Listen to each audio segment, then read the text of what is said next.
Oi, pessoal, aqui é o Newton da CPA. Deixa eu fazer um esclarecimento inicial. Nós estamos elaborando uma série de vídeos a respeito da reforma de Previdência, claro, né?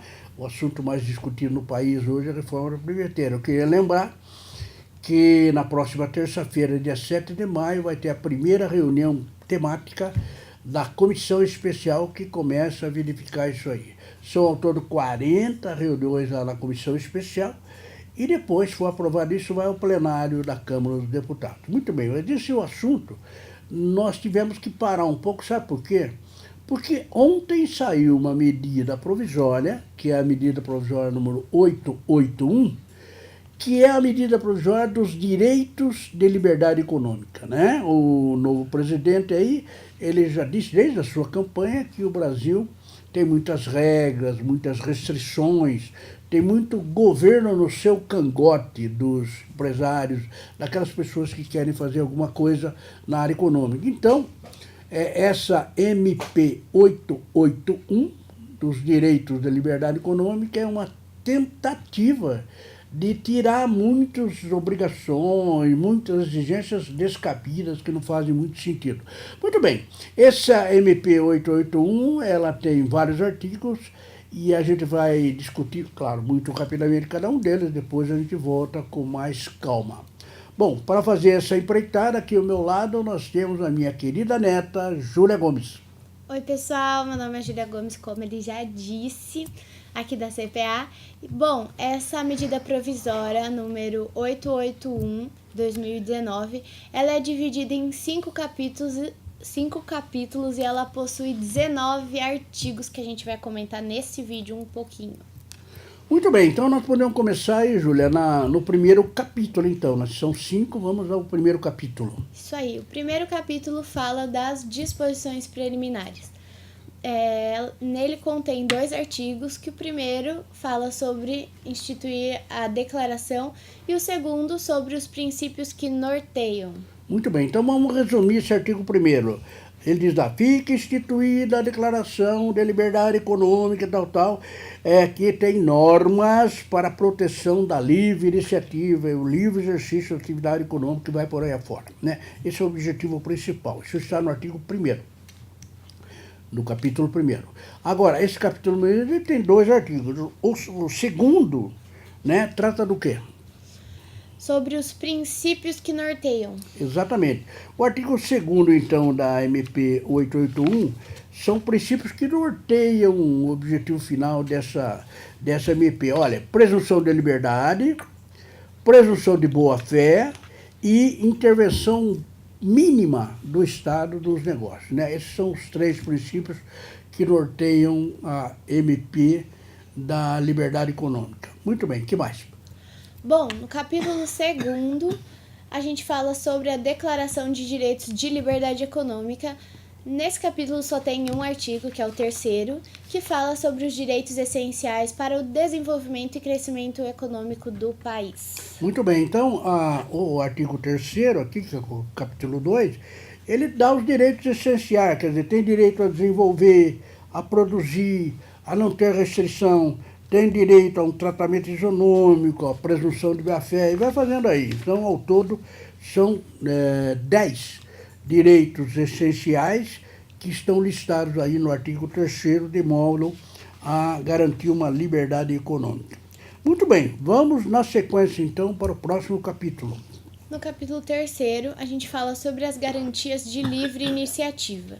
Nesse capítulo só tem um artigo, que é o artigo 4º, onde fala do dever da administração pública de evitar o abuso do poder regulatório. Exatamente. Então, nesse artigo é muito interessante, porque esse artigo ele procura controlar o poder regulatório do Estado, do governo, né? Quer dizer, como o governo interfere demais na atividade econômica, prejudicando, atrasando e tudo. Então, esse artigo 4º é exatamente que garante a livre iniciativa, né? São vários pontos muito interessantes que tem aqui e que, pelo menos segundo a lei, né, a medida provisória já é uma lei, ela garante a livre iniciativa.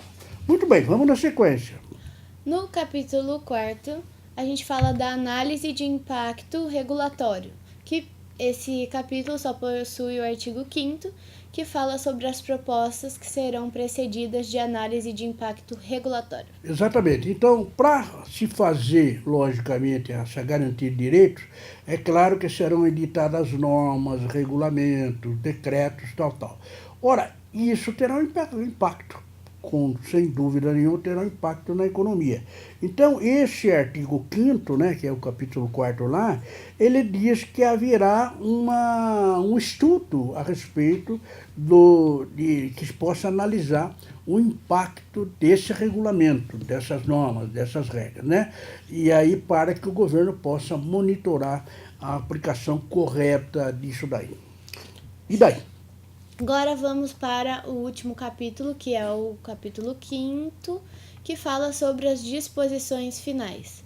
No artigo 6º, fica extinto o Fundo Soberano do Brasil, o FSB. Muito bem, deixa eu explicar rapidamente o que é esse Fundo Soberano, né? Quem conhece, já leu alguma coisa sobre a Noruega? A Noruega é um país pequenininho aí, né? Acho que não sei se tem 10 milhões de habitantes. É um país muito pequeno lá na Escandinávia.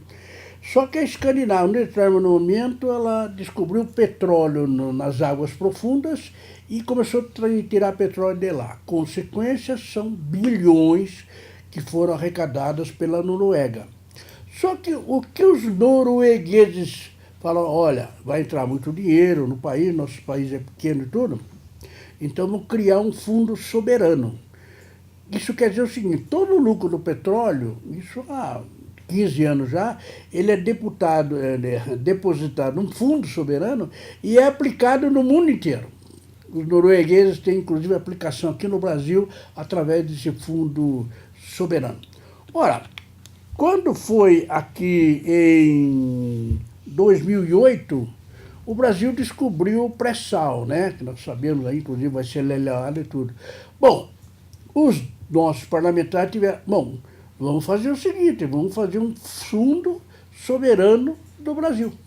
Vamos copiar a receita norueguesa e todo o lucro que a gente tiver com esse pré-sal, nós vamos jogar nesse fundo soberano. Assim, vamos economizar bilhões, fica uma garantia, tal.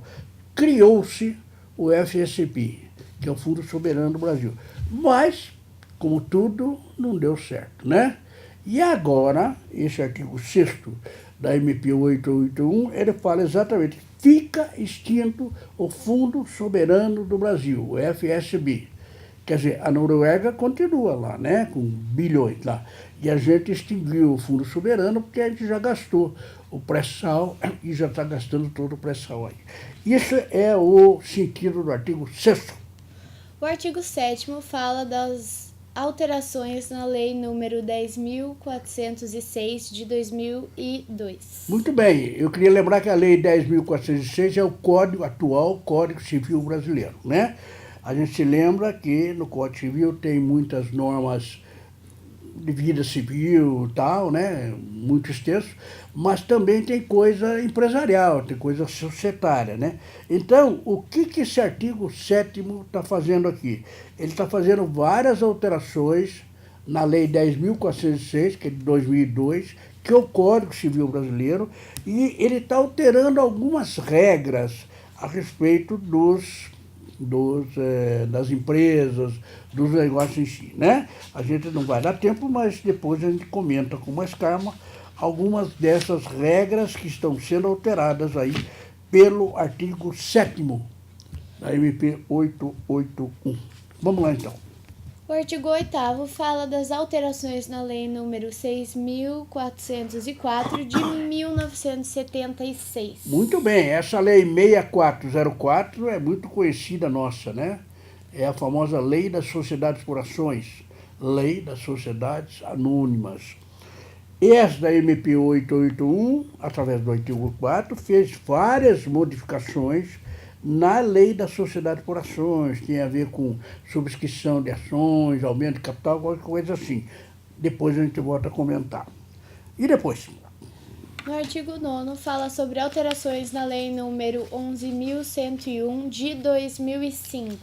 A Lei 11.101 de 2005, a gente já conhece bem. É a Lei de Falências. a lei de falência também, né, de irregularidade, etc, tal, né, aqueles antiga concordata. Então, a lei 11.101, a lei de falência, tem uma pequena alteração aqui, que a gente volta a comentar. Então, vamos na sequência. O artigo número 10 fala sobre as alterações na lei número 11.598 de 2007. Muito bem, essa lei ela trata da regulação de risco, etc, tal, né? Então, tem uma norma que foi alterada, mas tem a ver com essa lei 11.598, que é esse tipo de assunto que é tratado lá. Vamos lá. O artigo 11 fala sobre as alterações na lei número 12.682 de 2012.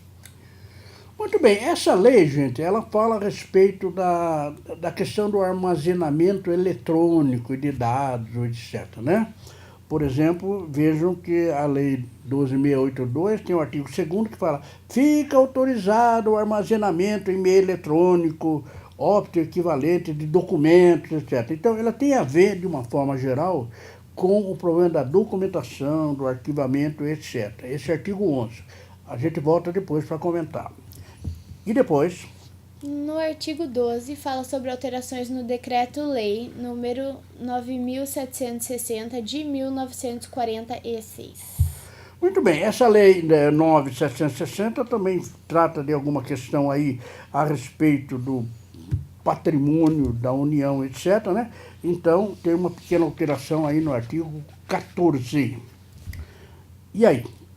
Bom, no artigo 13, fala sobre alterações na lei número 6.015 de 1973. Muito bem, essa lei de 1973 é a Lei de Registros Públicos. Ela que regula, por exemplo, escritura no cartório, contratos no cartório, enfim, tudo que é registro público. Isso está na Lei 6.015.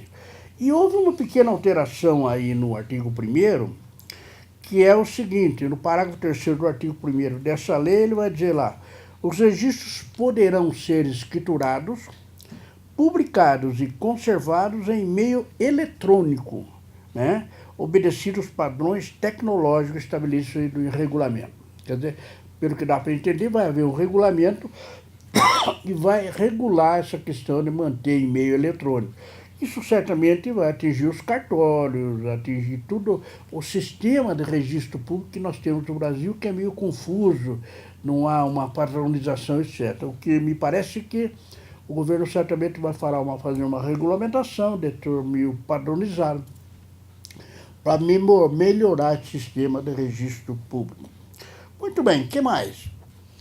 O artigo 14 fala sobre as alterações na lei número 10.522 de 2002, perdão. Muito bem, essa lei 10.522, ela fala a respeito de cobrança dos débitos federais, tal, né? Essa lei é muito empregada quando sai parcelamento, né? Refis, aquelas coisas. Tudo isso é regulado pela lei 10.522. A modificação que está sendo proposta aqui no pelo artigo 14 da MP 881, 14, mas a modificação está sendo feita no artigo 18 da lei, dessa lei 10.522, que trata das cobranças.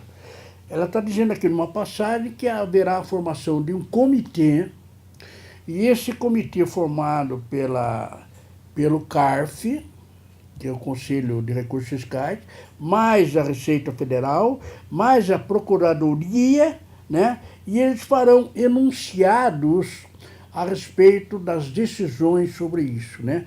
A ideia principal aqui no artigo 14 é basicamente o seguinte: padronizar as decisões desses órgãos, né?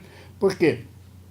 A Receita emite um parecer, aí a Procuradoria emite outro parecer, aí o CARF tem uma outra decisão. Quer dizer, tudo isso, claro, é muito confuso, né? Porque às vezes você tem uma situação que ela é colhida por uma decisão da Receita, ou que é colhida por uma decisão do CARF, né? Ou se não, a Procuradoria Geral da Fazenda Nacional já se pronunciou. Então, todo esse mundo de decisões e entendimentos é muito complexo. E aí fica o contribuinte no meio dessa briga aí.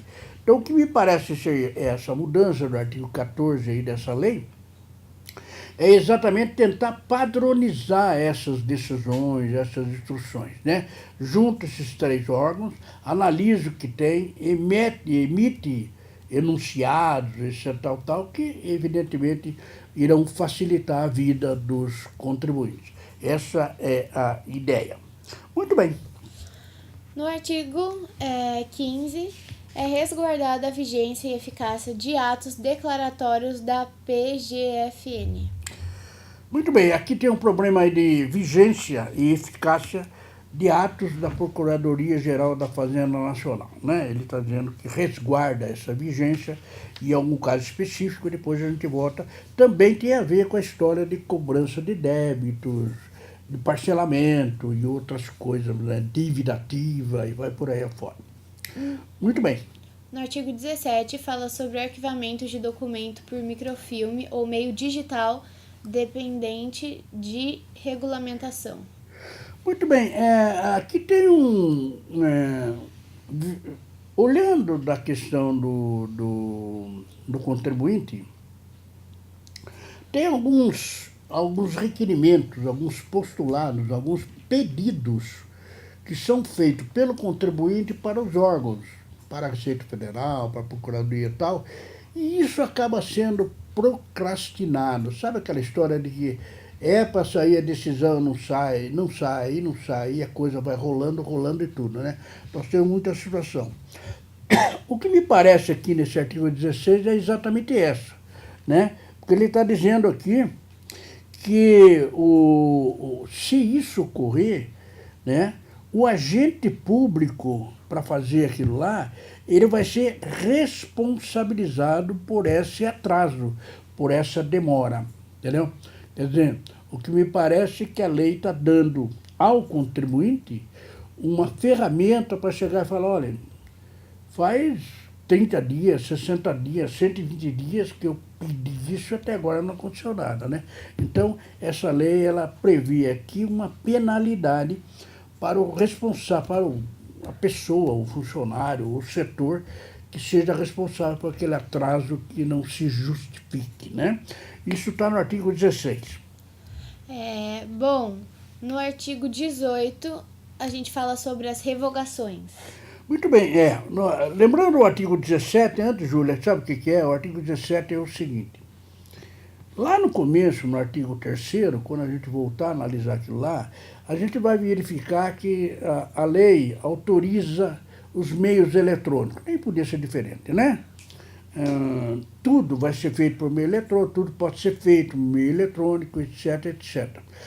Só que isso está envolvendo vários órgãos, né? Tem a Previdência, tem a Receita, tem a Procuradoria, tem o CARF, tem uma série de coisas. Então, o que me parece aqui, nesse artigo 17, é que aquilo que está dito lá no artigo 3º, no começo, ele fica na dependência de uma regulamentação do Poder Executivo Federal. Isto é, o Poder Executivo, ele vai fazer uma regulamentação geral a respeito desse problema do arquivamento, meio eletrônicos, digitais, etc. Muito bem, esse é o 17. Isso aí. Bom, o 18 são as revogações. Muito bem, então o artigo 18, ele tem várias coisas que foram revogadas, né? Como é muito tempo, né? A coisa pegou muito coisa, não deu tempo de pesquisar as revogações aqui. Tem várias revogações aí no artigo 18, né? Em relação à lei delegada número 4, à lei 11.887 e vai por aí afora. A gente vai fazer uma pesquisa a respeito da revogação e depois, na sequência, a gente volta explicando o que foi revogado. E aí? E o artigo 19 fala sobre a vigência. Muito bem, então o artigo todo, claro, toda a lei tem que ter isso, né? Quando é que entra em vigor? Ora, a medida provisória, ela é uma lei, só que ela tem aquele prazo de 60 dias mais 60 dias, se não for aprovado no Congresso perde efeito, mas ela começa a ter uma vigência. E aqui no artigo 19 é muito claro, né? Essa medida provisória entra em vigor na data da sua publicação. E quando foi publicada a MP 881? 30 de abril de 2019. Então, a MP já está em vigor, né? Já está correndo o prazo primeiro de 60 dias, segundo a Constituição, aí há uma prorrogação de mais 60 dias, isto é, em 120 dias, o Congresso Nacional ou aprova ou arquiva, né? Mas já está correndo, já é lei. A medida provisória, ela tem força de lei. É isso aí, Júlia. Isso aí, pessoal. Espero que vocês tenham gostado desse vídeo. Até o próximo. Muito obrigada. Tchau! Muito bem, a gente vai pegar alguns pontos importantes a respeito disso, principalmente da lei de SA, da lei delimitada, coisa, e a gente volta a falar isso aí no próximo vídeo, né, enquanto a gente está aguardando aí a comissão especial da reforma da Previdência. Muito obrigado, espero vocês no próximo vídeo. Tchau!